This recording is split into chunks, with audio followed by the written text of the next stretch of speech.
Debate with ओम में आपका स्वागत है। मैं हूं आपका होस्ट और दोस्त ओम।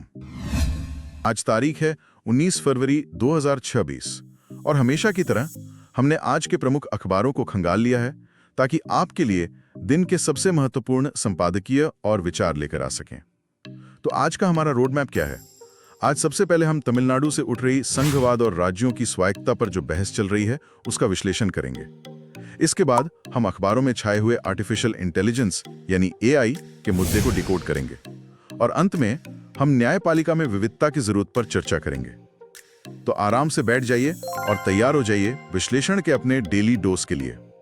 चलिए इसे खोलते हैं। आज की सबसे बड़ी राजनीतिक बहसों में से एक तमिलनाडु विधानसभा से आई है। वहां मुख्यमंत्री एम.के. स्टालिन ने संविधान को और अधिक फेडरल बनाने की पुरजोर वकालत की है। हाँ, और ये सिर्फ एक बयान नहीं है, इसके पीछे एक सोची समझी रणनीति लगती है। मुख्यमंत्री ने केंद्र राज्य संबंधों पर जस्टिस कुरियन जोसेफ समिति की रिपोर्ट का पहला हिस्सा पेश करते हुए बात कही। अच्छा। उनका मुख्य तर्क ये है कि केंद्र सरकार वो सारी शक्ति अपने पास रख रही है और राज्यों की एक तरह से अनदेखी कर रही है। तो उनके मुख्य आरोप क्या हैं? वो कौन से ऐसे मुद्दे उठा रहे हैं? उन्होंने कई बातें कही। पहली तो ये कि केंद्र सरकार राज्य सूची यानी स्टेट लिस्ट के विषयों को समवर्ती सूची में डाल रही है, कंकरेंट लिस्ट में। जी, जिससे राज्यों के अधिकार सीधे सीधे छिन रहे हैं। दूसरा, जो आर्थिक रूप से विकसित राज्य हैं, उनको उनके योगदान के हिसाब से फंड नहीं मिल रहा। अच्छा, ये पैसों वाला मामला भी है। बिल्कुल। और तीसरा, राज्यपालों के माध्यम से राज्यों के कामकाज में बाधा डालना, हिंदी थोपना, परिसीमन, इन जैसे मुद्दों के जरिए दबाव बनाने का भी आरोप है। तो उनका नारा है राज्यों के लिए स्वायत्तता और केंद्र में संघवाद। हाँ, पर क्या उनका ये मानना है कि इससे केंद्र कमजोर होगा? बिल्कुल नहीं। स्टालिन ने ये साफ कहा है कि संविधान को और ज्यादा संघीय बनाने से भारत संघ कमजोर नहीं होगा। उनका तो मानना ये है कि जब राज्य मजबूत होंगे तभी देश मजबूत होगा। और ये बहस सिर्फ एक पार्टी की नहीं है, बल्कि पूरे संघीय ढांचे के भविष्य से जुड़ी है। हाँ बिल्कुल, भारत के पूरे संघीय ढांचे के भविष्य से। अब आते हैं उस विषय पर जो आज के अखबारों में हर जगह है, आर्टिफिशियल इंटेलिजेंस।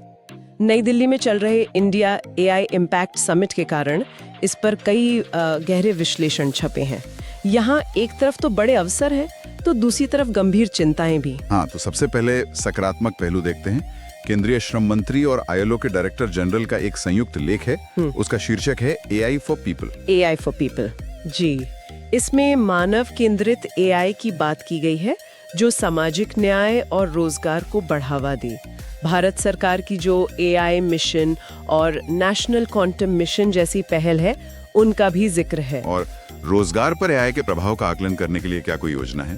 क्योंकि डर तो सबसे बड़ा वही है। हाँ है। बजट 2026-27 में एक high powered education to employment and enterprise standing committee बनाने की घोषणा हुई है। इसका काम होगा एआई जैसी नई तकनीकों की रोजगार पर असर का आकलन करना और साथ ही स्कूल स्तर से ही एआई शिक्षा को पाठ्यक्रम में शामिल करने के उपाय सुझाना। यहाँ कुछ बहुत दिलचस्प हो रहा है।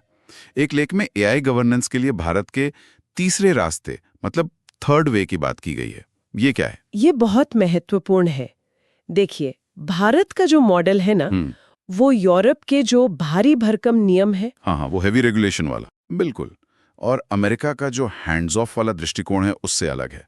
भारत का गवर्नेंस फ्रेमवर्क सिर्फ नियम बनाने पर नहीं है, बल्कि एआई को अपनाने, उसके प्रसार, कूटनीति और क्षमता निर्माण पर केंद्रित है। इसका कोई उदाहरण है? हाँ, इसका एक ताजा उदाहरण है हाल ही में आईटी नियमों में किया गया संशोधन, जिसमें एआई द्वारा बनाए गए कंटेंट को लेबल करना अनिवार्य कर दिया गया है। अच्छा, बताना होगा कि ये एआई ने बनाया है। जी, ताकि डीप फेक और गलत सूचनाओं से लड़ा जा सके। लेकिन इसमें कुछ चिंताएं भी तो होंगी, कुछ कमियां?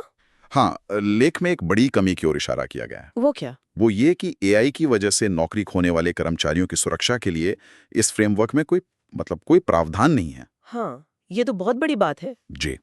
और इसके अलावा सैन्य क्षेत्र में एआई के इस्तेमाल यानी लॉज, उस पर भी एक लेख है। लॉज, लीथल ऑटोनॉमस वेपन सिस्टम्स। बिल्कुल, घातक स्वायत्त हथियार प्रणाली। ये तो सुनने में डरावना है। भारत ने सैन्य एआई को नियंत्रित करने वाली अंतर्राष्ट्रीय संधियों पर हस्ताक्षर नहीं किए हैं। क्यों?